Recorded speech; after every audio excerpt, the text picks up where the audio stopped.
in our session, this parallel event which is on confronting the climate crisis, uprooting gender inequalities, land, housing, and property rights for women. So I think it's I welcome you, all of you, into this session. Where I'm from, it's very early morning, 1 a.m. So we are already the 15th, but for some of you, it's still the 14th. So it's an event organized by the Stand for a Land campaign, which is a global campaign for advocacy on women land rights, which is really to look into... Sí, es una campaña para los derechos para las tierras, para las mujeres, y busca reducir esa brecha entre la ley y lo que está sucediendo en verdad en la tierra misma, y entonces para asegurar los derechos.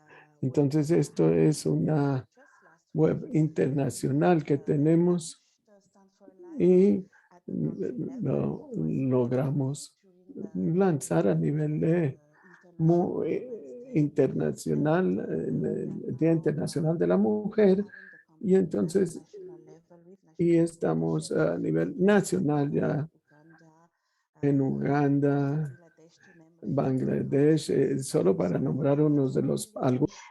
Timely because of the issues that we were facing with COVID. We have also this climate crisis that is happening globally. If we take, for example, Madagascar, in the last few weeks, we were hit by a few cyclones very strongly, bringing in very heavy winds, lots of rains, and it's really causing a lot of trouble. So it's really a moment for us to look into how to build our resilience with this climate crisis. And I think land is a central issue, a central asset for working on when we are looking into building resilience, responding to and mitigating to climate adaptation.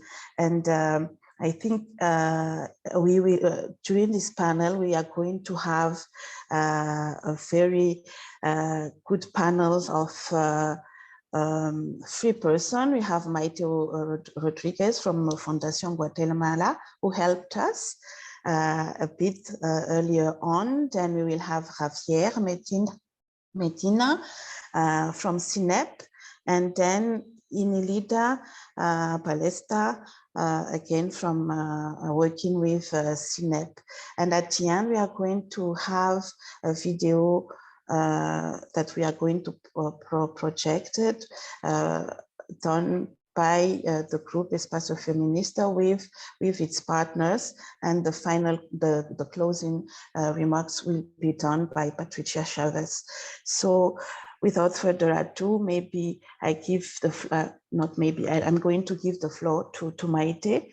Please, Maite, the floor is yours. Thank you, Mino. Thank you very much for inviting us as the Huairou Commission. I have to say that Huairou Commission has been working and developing for several years the land and housing campaign. And it was one of the most important 4 campaigns we were conducting. And then Huairou Commission also was transitioning from being a network-led organization to be a grassroots-led organization. So now it's about, we did absolutely re-engineering of our Huairou Commission, but it's about what we are doing, and it's about that we are operating globally, even that we are, functioning very locally.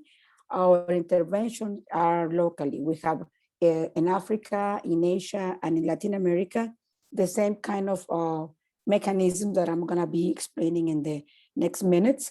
But just to say that since 20 years ago, maybe 24 years ago, in Central America, we really started to work on the issues of rights to property for women, or women's rights to property, because we were emerging from different bellic conflict or civil wars. And you know that the first thing that happens when the peace treaties are signed, the peace agreements, is the creation of the new institutions related to land. So in this sense, we have been working with grassroots women organizations and national coordinators of grassroots organizations in 6 countries: Guatemala, El Salvador, Honduras, Nicaragua, Costa Rica, and Panama. And we were able to develop different kind of interventions. For example, we were working very closely and we were supporting the ministries of agriculture during those years. I'm speaking about 24 years ago, to develop and to create some kind of mechanisms to work with grassroots women leaders. So in that case, we also were linked to ministries of environment in the sense of trying to implement programs that can be accessible for women and grassroots women leaders. I have to say that we were also being working very closely with the land fund of different countries, and we were developing strategies. For example, many years ago, the peace treaties were signed in Guatemala in 1997. Some group women in the exile, Mama Making, are the name of indigenous women, because I have to say that in Huairou Commission, we are working on different approaches for community land or customary laws, because we are working with grassroots organizations and also indigenous organizations of women.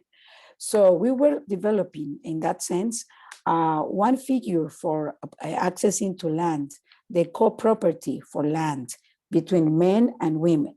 But we have to develop some mechanisms, because at the beginning, when they started to work in the co-property of land, it was made father and son, brother and brother, and they were absolutely discriminating women in this case of form or way to access to land. Then we found that this mechanism was not proper for women, at least in Central America, because when the government was providing some kind of subsidiary support for production of the land and to be productive to afford the credits for these lands, men were taking away all these funds and they were running away to the north. So the owners of the debt were women, grassroots women especially. So after that, we decided, and we were reflecting about what to do in the sense of, as Mino was describing just right now, that resilience is the first part of accessing to land, or accessing to land and property is the first step for starting doing community resilience building. So we started to work in different areas of resilience as the first step for adaptation and mitigation, talking about climate change. But not only about that, because we were trying to link community resilience building, empowering women at the very local level, but being able to connect with national and regional organizations and institutions. For example, we were supporting this kind of efforts for improving livelihoods for women. We were doing that, working as well in building public policies, because the practices, the resilience intervention they were conducting were content of the public policies in different countries of Latin America. Now I'm speaking about Latin America, but this is also if you refer to groups in Africa or you refer in groups in Asia, because we are using two different mechanisms. We are using the Community Resilience Fund, and this slide is related specifically to the Community Practitioners Platforms for Resilience. This is a mechanism to conduct advocacy plans, advocacy processes to influence in the processes of assignation of resources, allocation of budgets at the municipal level, creating partnership with the national disaster management agencies in our countries in order to create, regional policies for training, but are also absorbing knowledge and traditional knowledge for grassroots women leaders as experts. And they are also including this kind of knowledge in different curricula that they are conducting right now in Latin America. We were also, like you see in these pictures, there are several, mechanisms that women are using to approach, for example, with the regional body of disaster risk reduction in Central America, or the programs and processes we are conducting with the United Nations the Disaster Risk Management Agency, the UNDRR at the global level. And these community practitioners platforms has been created inside the UNDRR as one of the mechanisms to provide voice to grassroots women leaders and communities in this kind of global platforms or other events. We can also talk about, if you can change the slide, please. We can also talk about the Community Resilience Fund. If you can change the slide, please. And in this case, we can see and we can describe different parts of interventions, like restoring mangroves in the coastal areas. We can speak about a community mapping process that they can identify vulnerabilities, they can identify hazards, they can come with these community maps to the local authorities and ask for specific interventions, but they can also use this Community Resilience Fund as a mechanism to scale up for more interventions and for more practices and for more resources. They use the Community Resilience Fund also to create, as you can see, some kind of food systems at community level.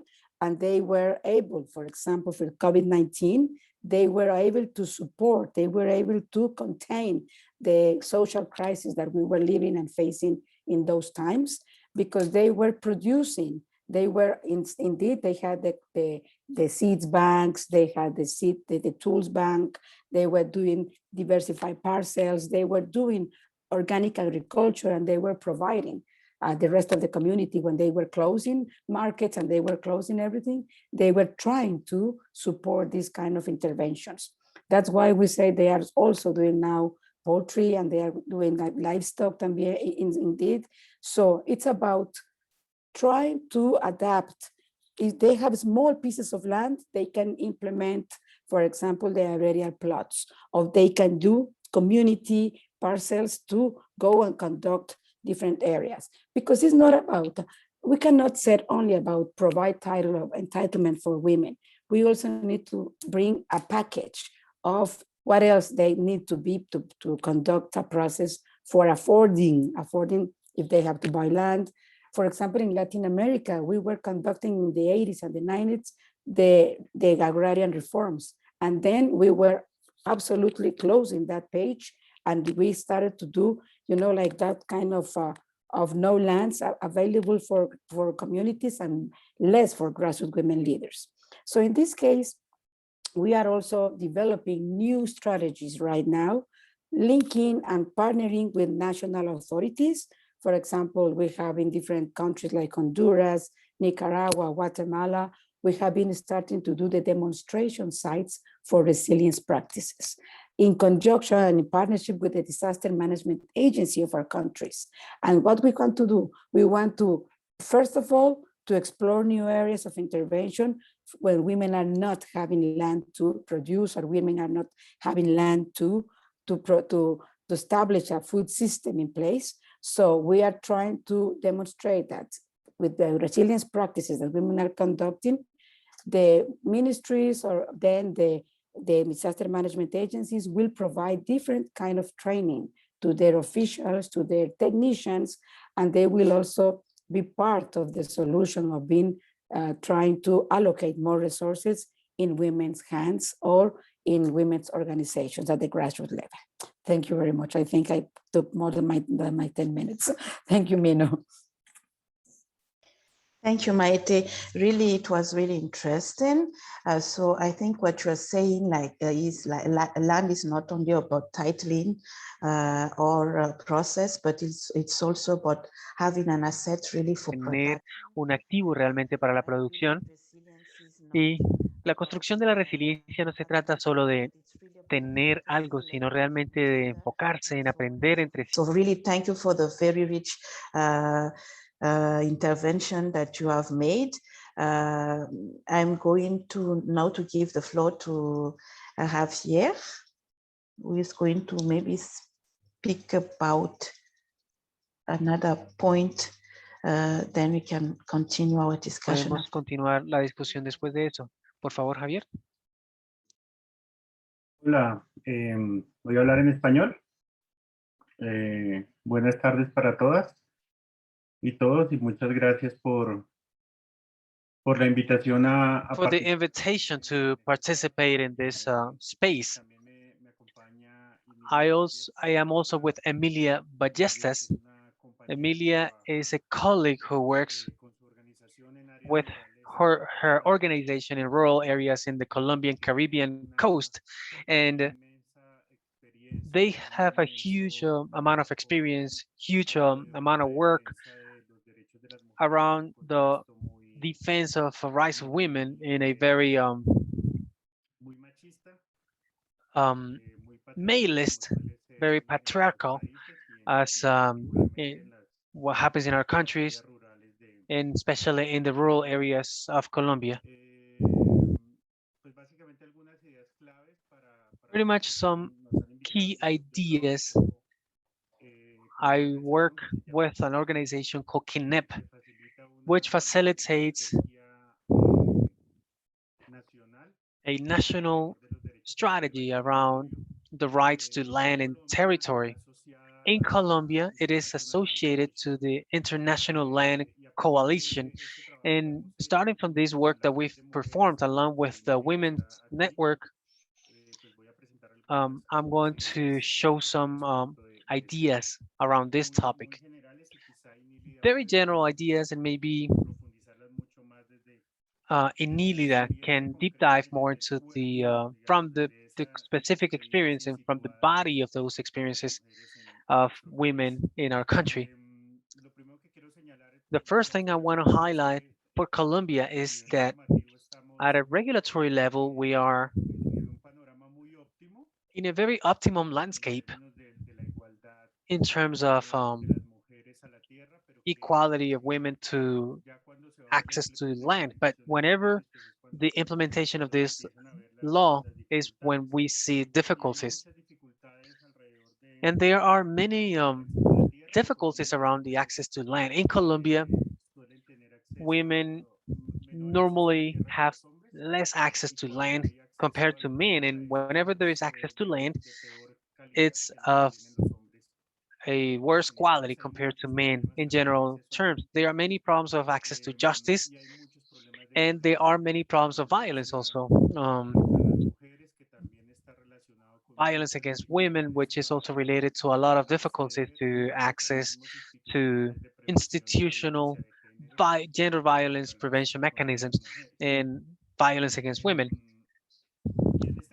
Now, in this context, from the national strategy, we have progressed in some strategies that we believe that have given us very good results. First of all, I believe an important fact is the work plans that we perform in all of this. We always try to make it very participatory, that the voice of rural women is present there. This is an important challenge because it's usually like a I would say like a very easy to use word, saying that something is participatory when really something is not participatory.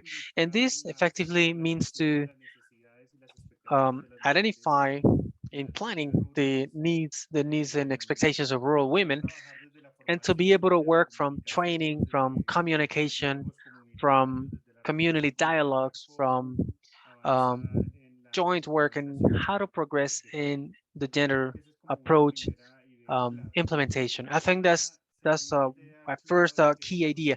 A second key idea that has worked in strategy around which we have worked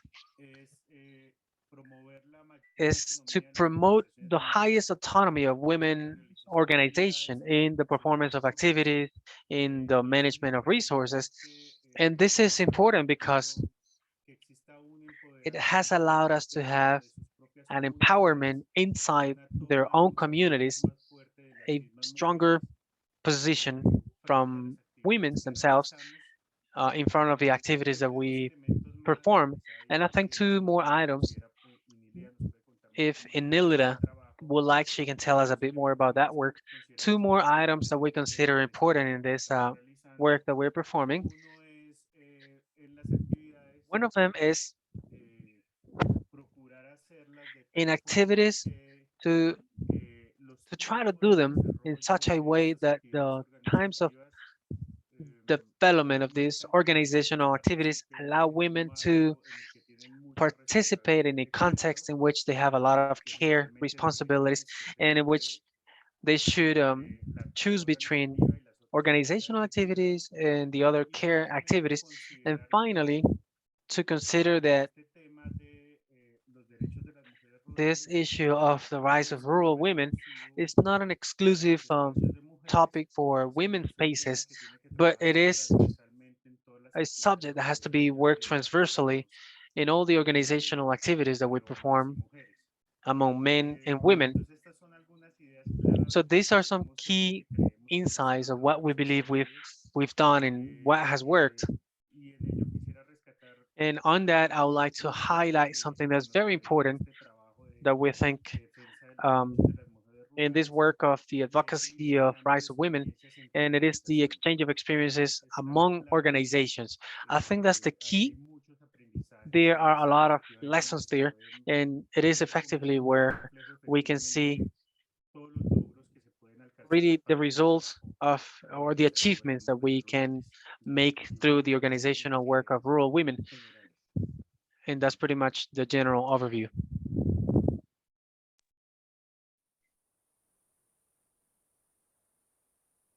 Thank you very much, Javier. You really give us an overview of the importance of the policy work that must idea de la importancia de rights to the grassroots women so that voice could be heard and they need an expectation also considered within the implementation process that you have talked about.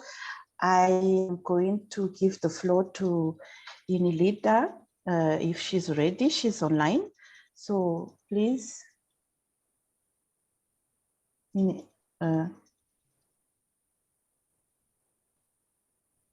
I don't know what's happening. I think she's talking. Nilda, estás en mute. You're muted, Nilda. Nilda. You're muted, Nilda. Estás en mute. Wait, she's got her microphone off. Somebody has to tell her we can't hear her.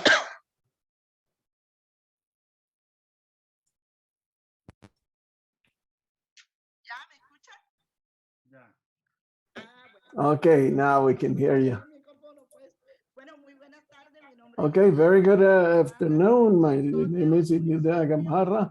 I'm from a municipality in the north of Bolivar Department in the Colombian Caribbean. And I make part of the rural women for this Caribbean organization. We are more than 200 women that participate in the process with any of the agency from CINEP, and we've done very well because we've implemented actions to defend our rights as women in the territory. In the territory that is Montes de Maria, that has been hit very hard by the armed conflict, and that has seen violence and strict violence on women, not only on women, but on their families and in the territory. So I was telling you all that that whole topic of formation in first aid, psychological aid, helps women to go through that affecting items that have affected us so much on their family members, on the neighbors, in general terms, all the women who suffer all of this type of violence. And the other is the the work that the CINEP has done with several organizations that we can get together with the feeling solidarity and to get together and do the mutual help among women that you see that the government is not there, is not present for us. So we've got to get together and to transform our own lives for support and to help other women as well. We claim other exchanges and for autonomy, for economic autonomy in the production of food, and how we can help we as women to generate our own autonomy and to value it. Because sometimes we don't value it, our partners are not valued. But then what have we decided? We have to value our work. We have to have our work appreciated. And we work the land.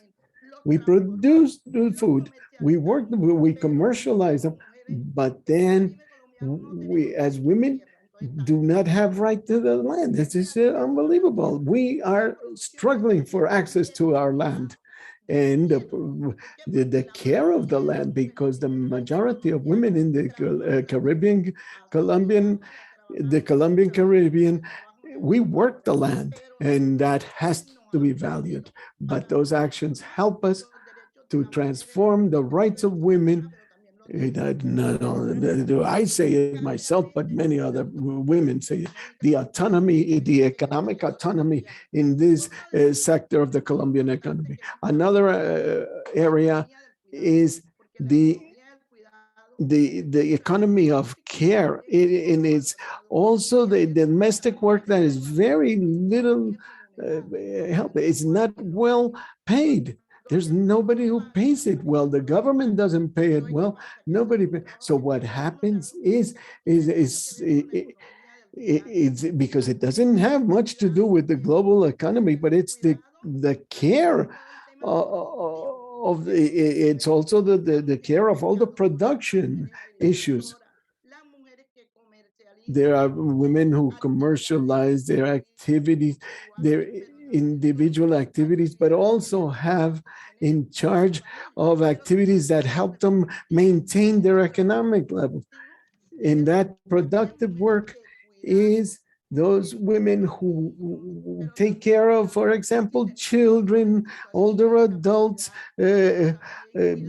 people who are elderly or ill, and we take care of this. But this is not well paid. In the pandemic, the COVID pandemic, we were doing this, but we were not well paid.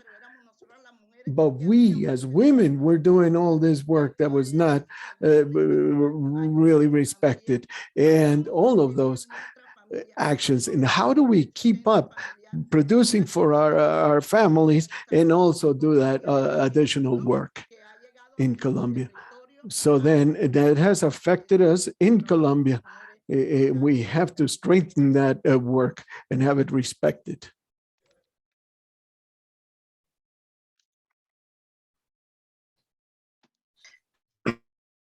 Thank you very much, Lida, because I think you are also joining what Maite were talking about earlier on, the importance of women to access land, because the women are the one working on the land, and they don't have a secure access to it.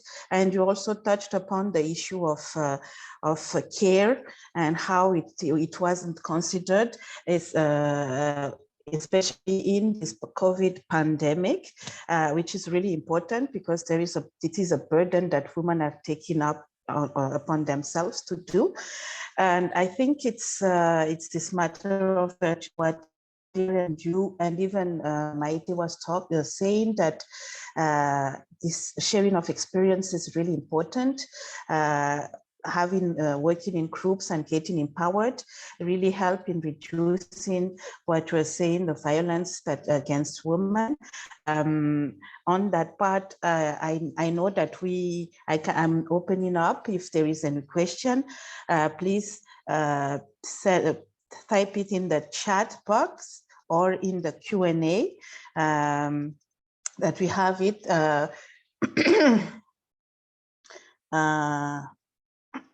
Because I don't think we can have people talking directly, but if listen, my issue is my Spanish is really bad. So if someone can help me with the Spanish in the chat, if there is any questions or any comments from what is happening, then we will answer them, the questions. So I don't know who can help me on that one. Maybe Maite. If in the question in the chat box we have any question or any. No. In the chat question we were only having that at the beginning, that we can ask everyone from. I mean, like where are they from? So that's it. No, I was thinking maybe in the chat box there is any. In the chat, no question yet. No question. No. So just comments. Yeah, just comments. Maybe people can raise their hands and we can give them the floor. I don't know how it's happening. If either Bev or Veronica can help us with that one. Absolutely, I'm monitoring the chat and the Q&A box. So for everyone listening, you can put your questions in the chat box where we can all see, or there's a Q&A function at the bottom where you can put your questions and all of the panelists will be able to see them as well. So that's how we are going to proceed. While people are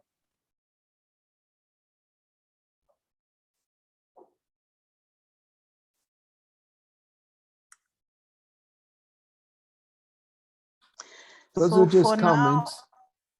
Yeah, for now we have there is a 40 participants in the session,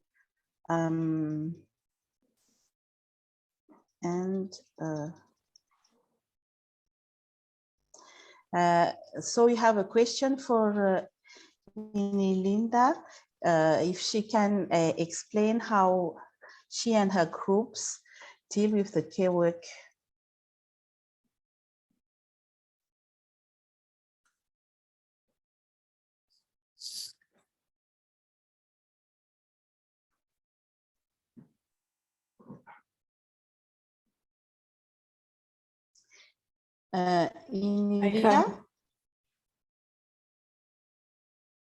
Or Javier, can you answer for?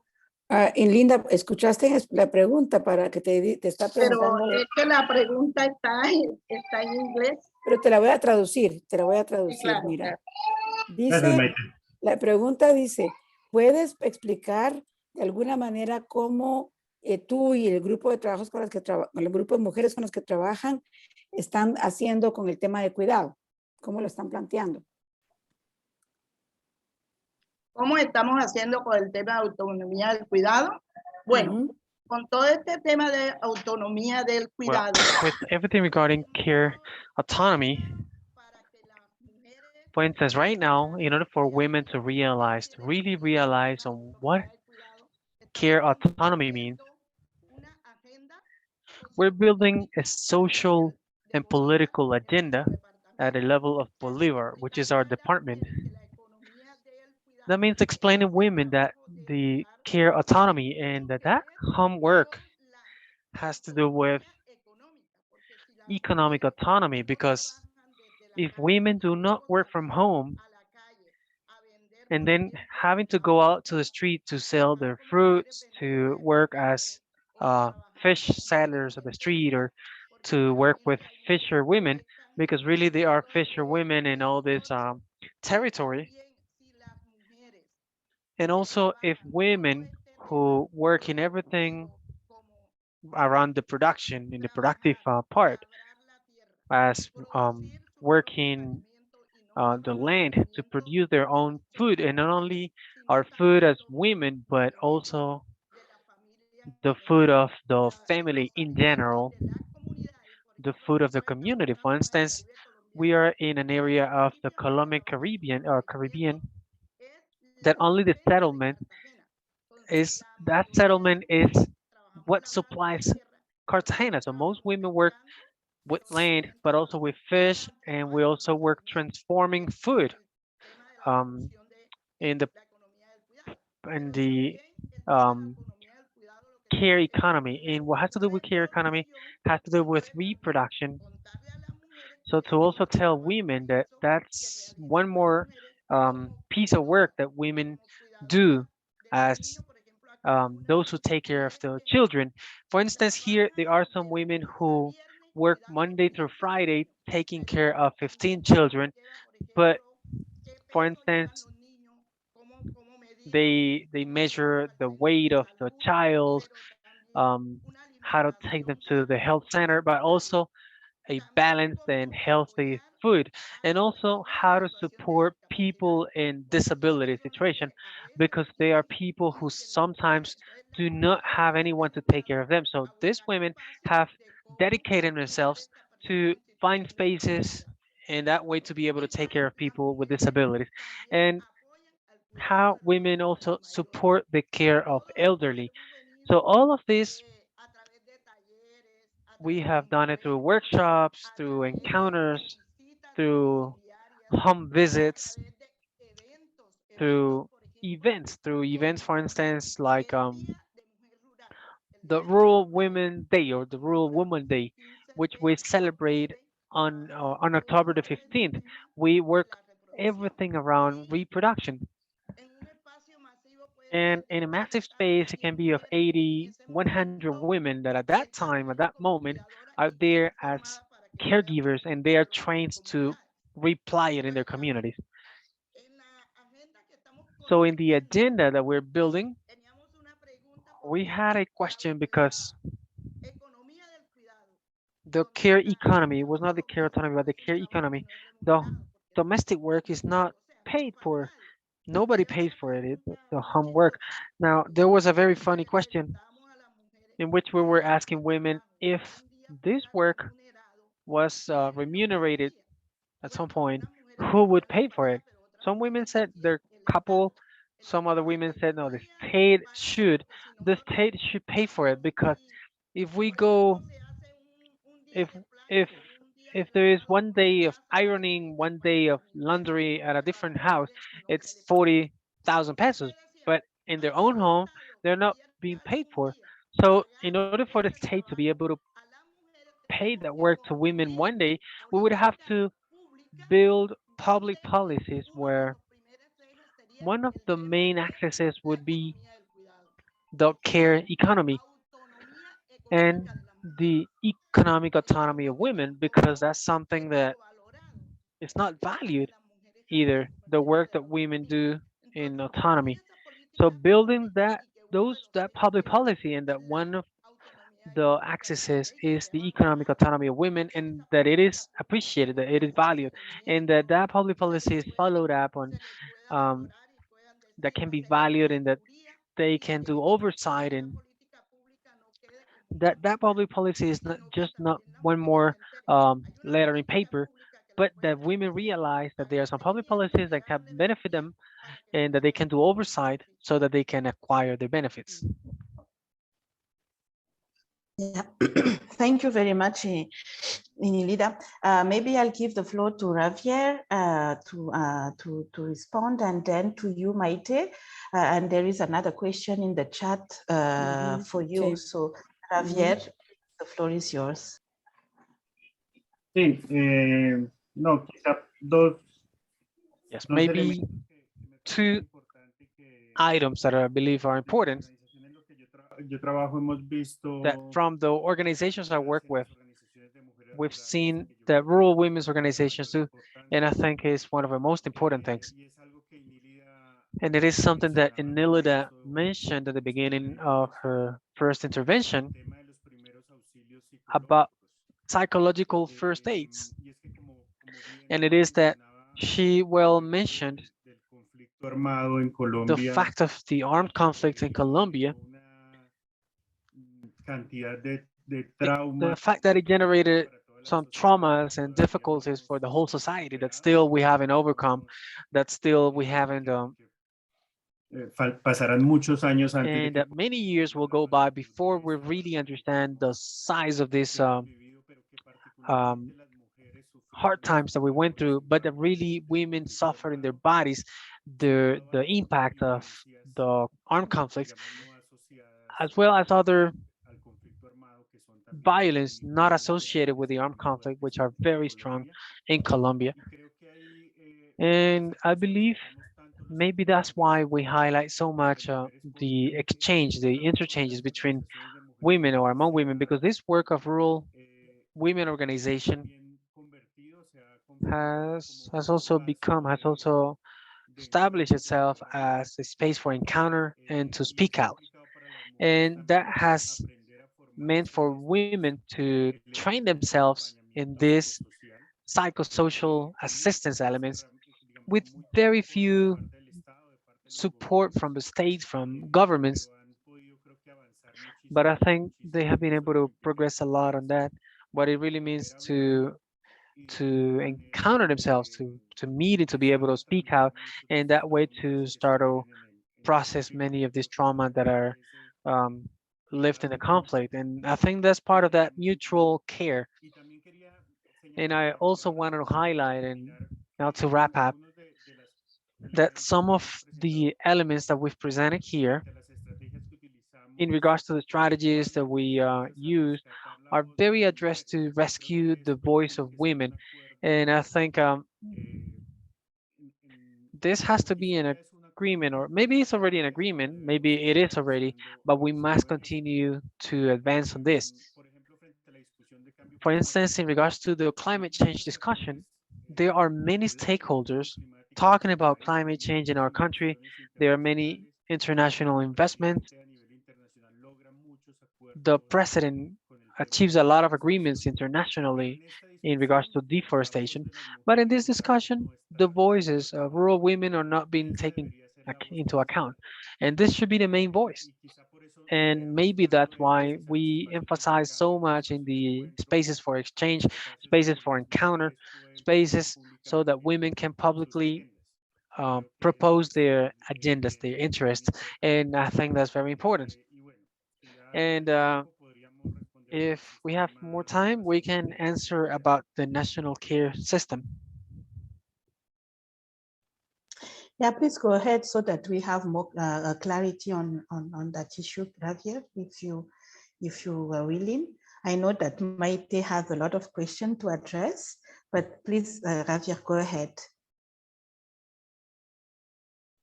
Dale, no, yo en realidad No, really, it's a very basic answer that's linked to something that I mentioned initially. Colombia is progressing, but there are a lot of advances at the level of law, at the level of certain policies.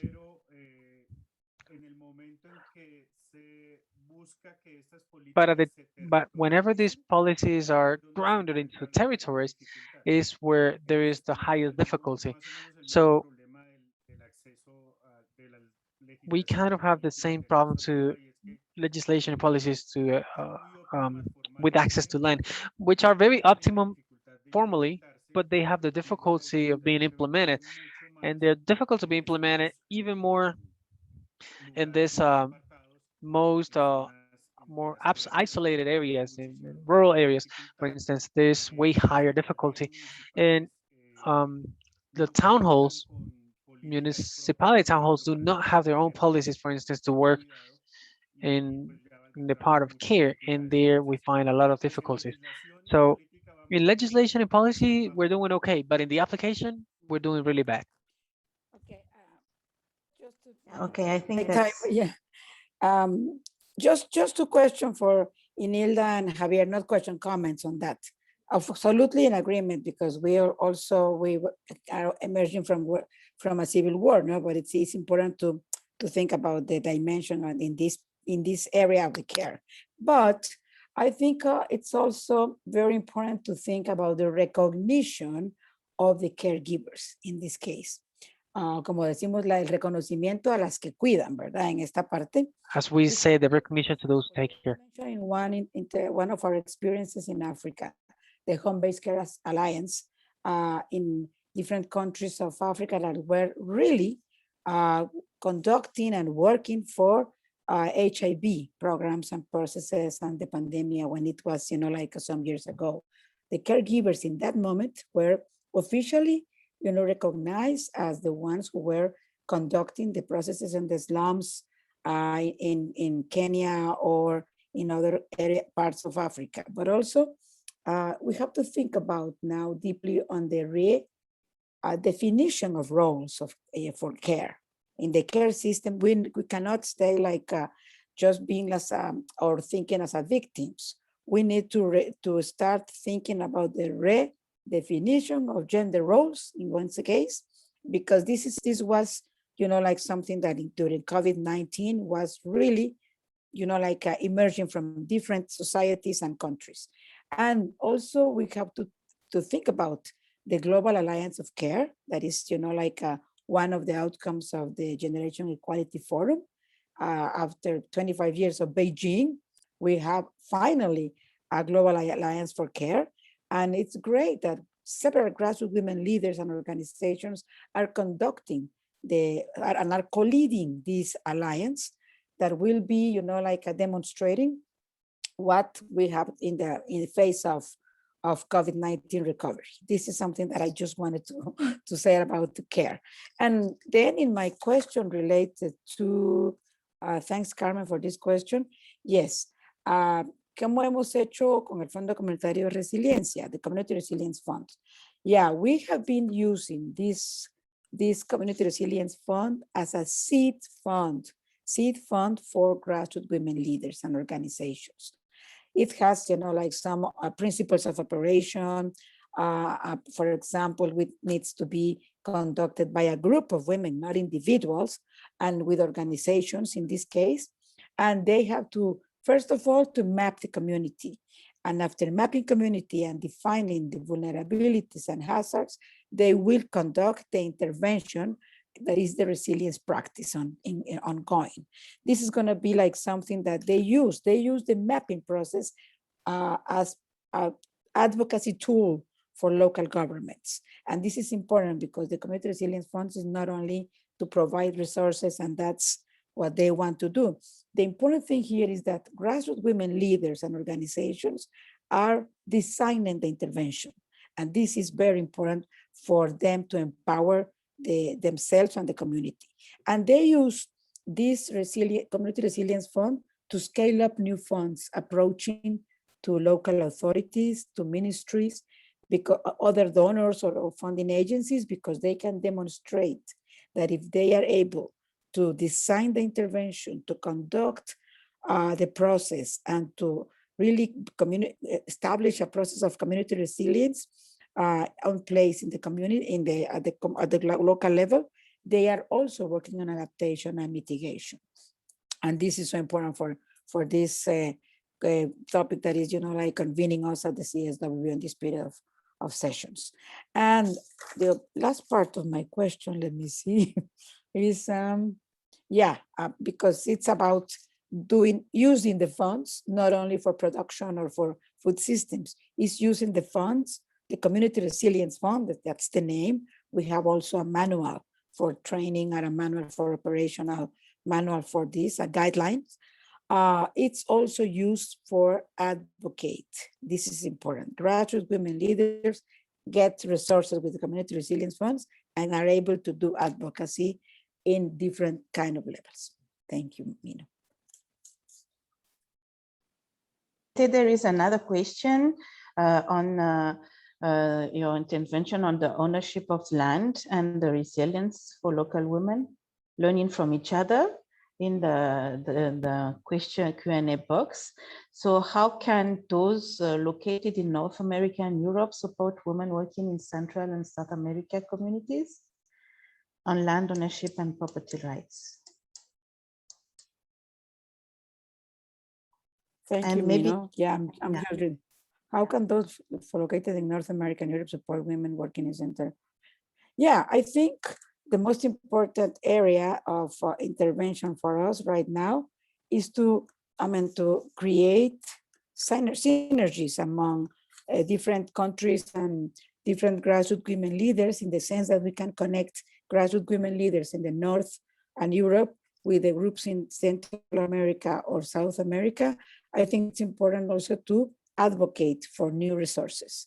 That's something important, that in the Europe, we have different funding agencies, we have different very, friendly governments that really believe in the solidarity and also believe in the empowerment of communities, and these processes conducted by grassroots women leaders.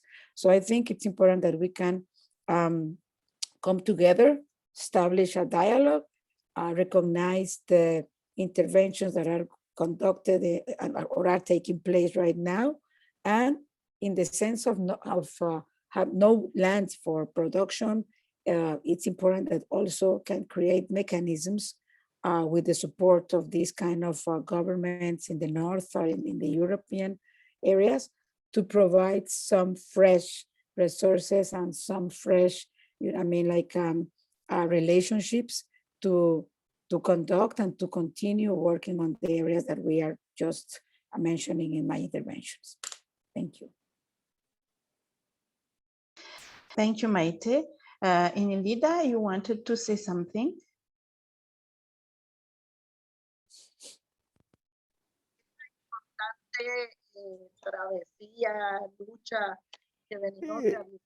It's important to say that in our struggle is also to tell you that we have been doing some very strong work with women, which is the production of planting or production of medicinal plants. We don't use any chemicals, and we don't work like that. We work some excellent work for the production of healthy food and healthy plants, because many of the territories are using chemicals, pesticides, to clear what we do is we do it physically. We don't use any chemicals. We don't burn any garbage, and we have a healthy production of foods. We have food, 20, 30, 35 different yards and where we've been planting in collective plantations, where we can work collectively through that participation, and that's indeed and for the sorority of women, for the contribution and the transformation of foods with healthy production. And something I wanted to tell you is that all of that, the topic of the economic autonomy for women in the rural spaces, it's nothing that just came out of the top of my head. No, it's a diagnostics that was done, that we did through Montes de Maria with 20 or so communities to look into what the real needs are of the women, in that sense, the economic needs. How do we handle that? The women who work there, how do they work? How do they manage their resources? Do they manage them themselves or their husbands? So is there resources, and they learned how to manage their own resources. And of course, another diagnostic that we did is to be, this is something new. It's a new economic autonomy, and this has been very healthy for carrying out projects, but all with the real needs of the women. That it is the women who tell of the problematic issues in the field themselves, because they themselves, the women, manifested their needs. So one is, we talk about gender violence, 25 communities got together on this. And we talked about having training for women to have a first aid, a psychological first aid for women, because many women are suffering from different types of violence, physical violence, sexual violence, and economic violence, and then all kinds of domestic violence, verbal violence, and as such, psychological violence of all those of issues that affect women. So what are we going to do? We're going to train women on those first aid in psychological aspects so that they themselves can look at these issues and see how we can do the work to at least minimize all of these affecting issues that women have been suffering for many years. And not only because of the armed conflict, but throughout the years, the uncle, the brother, they suffer sexual violence. But then how is that with the doctor even, what kind of violence? There is attention to personalize to all those women who suffer this type of violence. We're looking to see what we have. We need like a home for them to live at, where they can receive that attention that they need. Well, not really need, but to go to receive some type of therapy. But then what happens is women call out for help. And then what happens is the work is left half done. There's no follow-up. There's no house where they can go to. There's no office where they can really resort to, but where they can get the attention, but not only for women, but also to their children who also are suffering these. In all of these strategic actions that we can do for the project. Yeah. Thank you very much, Inilda. I think we are like approaching our end. So maybe Maite, if you can sum up. Two things now. Yeah, thanks, Inilda, for your valuable comments and all you were sharing with us. Just like concerning my question that was in the Q&A box, related to what the women, grassroots women in the North and in Europe can do, it's important that you know that from Latin America and Central America, the most of our practices or the grassroots organizations are rural, but also indigenous. And we are managing the traditional knowledge. And that's important that our sisters in the North of Europe can also validate and recognize this kind of traditional knowledge to operate like for accessing different areas of resilience, and indeed accessing land and property for the rights to property. So just wanted to mention that there are, and we can do a valuable exchange also from your side of the traditional knowledge with our side. Thanks, Mino. Thank you very much, Maite. I think the discussion was really rich. We were supposed to touch upon land and how we can mitigate the issue of the climate crisis. But then during our discussion, we went through issues that also are impacting on the land, and such as the care work, such as the violence against women, and how the land is used to empower the woman, how as an asset is used to do organic production. The issue of the woman is are facing is really reflected upon through mapping, through understanding, through diagnosis. And I really liked what some of the participants said, that we really need to get more funding through those initiatives, because really women are really expert in resilience. They have no choice than to move and let's say develop within what it's given to them. So I think supporting women's initiative is a must. Without losing more time, maybe Veronica, if we can play the Patricia's group's video and get Patricia's comments after that one.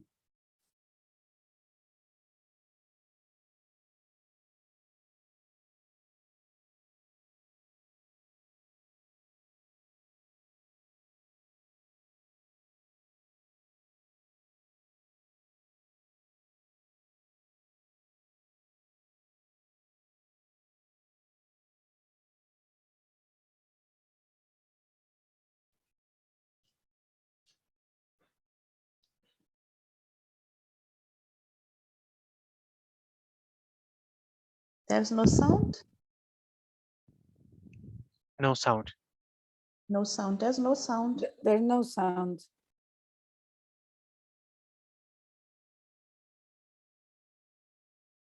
Apologies, because you couldn't hear that, could you?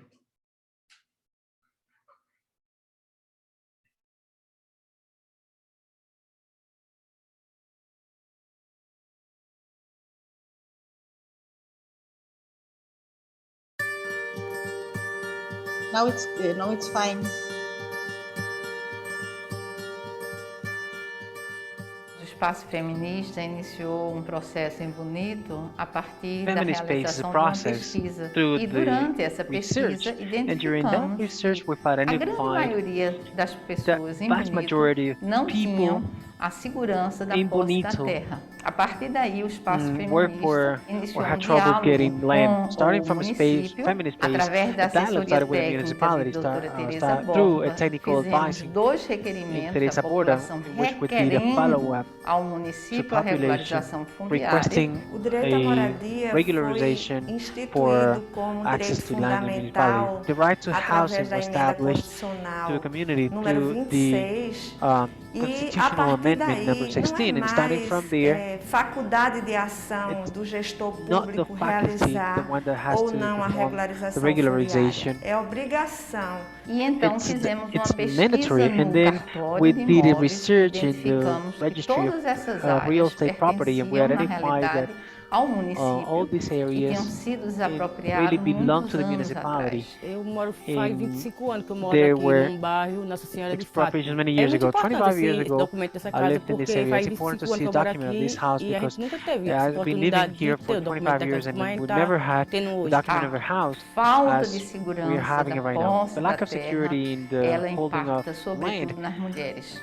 Sem a affects garantia mainly desse women direito, without the facilmente guarantee of rights são subtraídas that are dentro easily do subtracted direito por seus within the companheiros, rights que vendem as suas by the couples habitações, who negociam sell their suas terras no houses, mercado they informal, negotiate muitas their vezes quando elas sabem properties. a casa já foi vendida.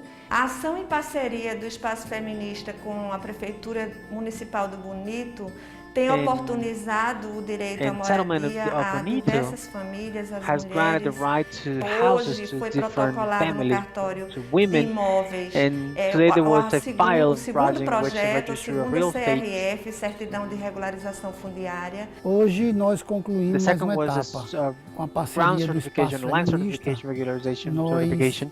entregamos no cartório a regularização fundiária do We have delivered to Alto the Alegre, notary ali no the distrito de Alto regularization of Bonito, property onde titles nós in vamos dar mais dignidade às Bonito, famílias where daquela we give localidade. more A dignity to importância da families regularização in this place. fundiária consiste The importance of exatamente this em oportunizar à regularization família a is segurança jurídica precisely da to sua provide a family permanência, opportunity to de have a garantir legal o security of direito de permanence, of sucessões guarantee aos seus the right to herdeiros, de succession conseguir of dar o the seu imóvel em inheritance, garantia, se to for necessário, para acessar have a recursos guaranteed real estate públicos property para and to melhoria access public habitacional, resources para for colocar pequeno negócio. improving Quando eu their recebi essa living, escritura, meu to have a sentimento business. foi, fiquei alegre, contente, porque eu When não I tenho received this condições deed, de I fazer o was documento very dessa happy. casa. Eu sei que eu nunca ia fazer I was glad o documento because dela, porque são muito caros os documentos dela. I thought I Se would never acontecer get a de document in my house because it was querer very vender, expensive, but você tem um documento da casa. if I want to sell Se the house, acontecer de o dono da casa falecer, mas os filhos têm os documentos da casa para comprovar que a casa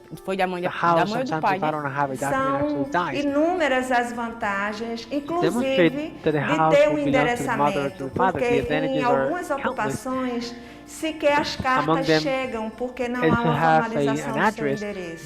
Meu nome é Maria Madalena da Silva. Vim do Brasil, número 102. Eu moro aqui, Deus sozinho, meu filho mora aqui atrás, e minha filha mora aqui. Esse documento serve é uma benção, é um documento que a pessoa nunca sonhava de fazer. Era o que eu pensava, minha casa nunca tinha ter documento.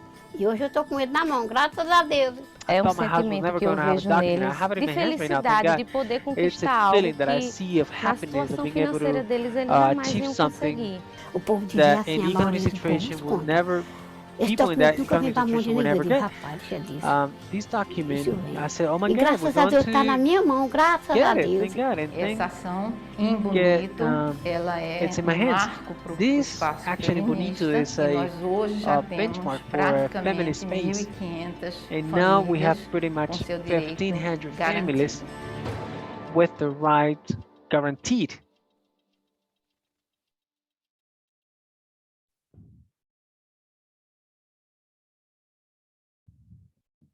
Thank you very much for the film. I think I'm going to give the floor to Patricia, who is going to give us some comments, but it's really great work. Thank you for sharing this with us, Patricia. The floor is yours. Okay, Mino, thank you very much. I don't know if you understood, but I think that just to give you an idea, on Friday last week, we were in Bonito. And of course, land is related to economic justice, social justice, but it's also related to the transformation, you know. And in this area, I think that there are few points, but I want to highlight some very important aspects. It was an action, it was a program design. It was not a program design. In fact, we did a research back in 2018. We discovered the huge problem of insecurity of land in this area. And we also discovered that most of the land belonged to the local government. It was expropriated 35 years ago. And every election they use for, let's say, political benefit without never going through the regularization. So we, with the support of Teresa Porpa, we prepare with the community members, we prepare a requisition, a requirement for the local government, and it's not up to them to decide, it's a mandatory. They have to act. So we prepare for the two areas. And in 19, after the Marcha das Margaridas, the mayor passed the law at the city council, and they decided to do for the 15 areas. So it is a bottom-up process. I think that Javier was saying that's so difficult. We have such a wonderful laws, such a wonderful, legal framework, but we have a very difficult institution, and it's very difficult for women to act at national level. So we said, no, let's try to do it at, at a local level where the women can access their mayor, they can access the government. And what happened from that point on is that he decided to do in these 15 areas. And it was amazing. And we built a partnership in which Espaço Feminista is providing the technical capacity of the local government to perform the land regularization. And the result, which is the most important thing to highlight here, is that at the beginning, in the first two areas, we achieved like 70% of the land titles going for women. Last week, we achieved 85% of the land titles going for women. We had 50% of as a single, and the only beneficiary, and 35% as a joint title, but having the women as the first beneficiary, which was amazing even for us. We were all surprised with that result. And I think that what is important for us is, as you said, women are the most affected. Most of these people, and many of these people, they are caregivers. They are in charge of their families. Land titles are not just important for one family. It benefits many generations ahead, because without this titling process, they are completely vulnerable, in total vulnerability. And many of them, they take care of their granddaughters and their grandsons in order for the daughters to work. So there is a huge connection with what we were saying about the care economy, about how women can be protected. And also we are doing this, it's just one part of our work. Espaço Feminista is doing much more. We are also building the relationship and doing a lot of research, capacity building, anti-racist capacity building.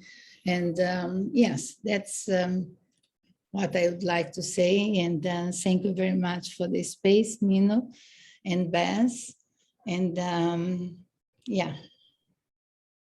Yeah, thank you very much, Patricia. I think all the examples and the films and all what Maite, Javier, Inelida, and Patricia was talking about is the essence of the campaign per se. So the Stand for Land campaign stands for the woman, to get secure access to land, not for having a title, but it's really great that 50% of the titles was on women-head households. So that's great, Patricia. But it is really important that access to land, as I said, is a central element that was identified by the women themselves to really start locally driven adaptation strategy within this climate crisis. So we really need to understand what is those strategies and capitalize on them. ¿Cuáles son esas estrategias? Capitalizarlas. To ensure that we are moving and stopping bottlenecks to happen every time. And what you are saying about having land laws, land policies that is gender positive but not implemented means nothing. So on that part, I don't know if my other colleagues want to say something, but if there is no more intervention, then I will. Yeah, Patricia, you wanted to add Can something? I just add one thing? Is this that I was having a discussion on Friday? It's not just land titles. Yeah. You know, this process, land is an entry point for many things. It's for gender justice, it's for climate change, it's for everything. And through this process, can you imagine, we are talking about 1,500 people just for the beginning, receiving. It's a collective power. We are transforming the power from male dominance, from a political, how can I say, control, to the women. And that's really transformation. I think that's very important because it's not just, you know, giving land titles, and how we are building collective power in these communities. Thank you, Mino.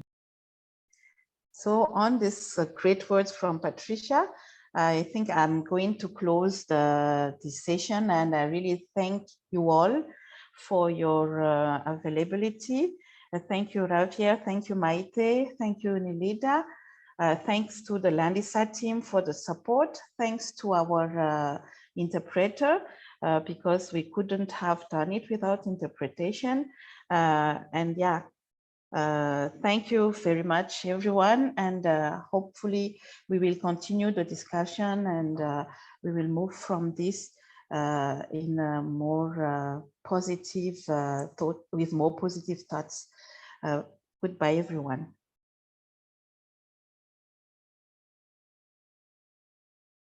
Bye, adiós, nos vemos. Gracias, Mino. Voy a dormir. I go to sleep. Yeah.